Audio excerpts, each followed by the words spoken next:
মাদ্রাসার প্রতিষ্ঠাতা ইঞ্জিনিয়ার আলহাজ এ.কে.এম. রেজাউল করিম সাহেবের শ্রদ্ধাভাজন আব্বা আল্লাহ আমাদের খালুজান আলহাজ কে.এম. আব্দুল কারিম রহিমাহুল্লাহ, আল্লাহ তাআলা আপনি মেহেরবানি করে তাকে আপনি মাফ করে দেন।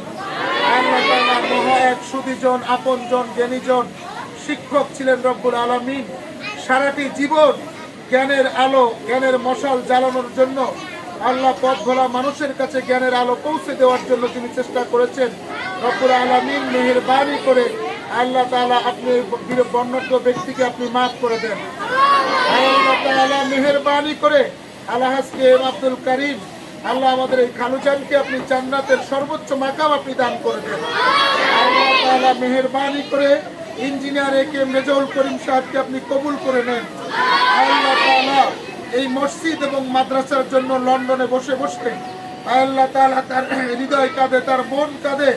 রব্বুল আলামিন মেহেরবানি করে যিনি সকলের শয়নের চেতনায় প্রেরণায় আল্লাহ আমাদেরকে প্রেরণা যোগান, আমাদেরকে এই প্রতিষ্ঠান করার জন্য, এই প্রতিষ্ঠান গড়ার জন্য আল্লাহ যিনি অর্থ দিয়ে, শ্রম দিয়ে, সময় দিয়ে, মেধা দিয়ে, প্রজ্ঞা দিয়ে, সর্ব অবস্থায় পরামর্শ দিয়ে রব্বুল আলামিন এই প্রতিষ্ঠানকে এগিয়ে নেওয়ার জন্য যিনি সর্বোচ্চ বেশি শক্তি যোগাচ্ছে তিনি হলো ইঞ্জিনিয়ার এ.কে.এম. রেজাউল করিম। আল্লাহ তাআলা ইঞ্জিনিয়ার রেজাউল করিম স্যারকে আপনি মাফ করে দেন, আল্লাহ আপনি কবুল করে নেন।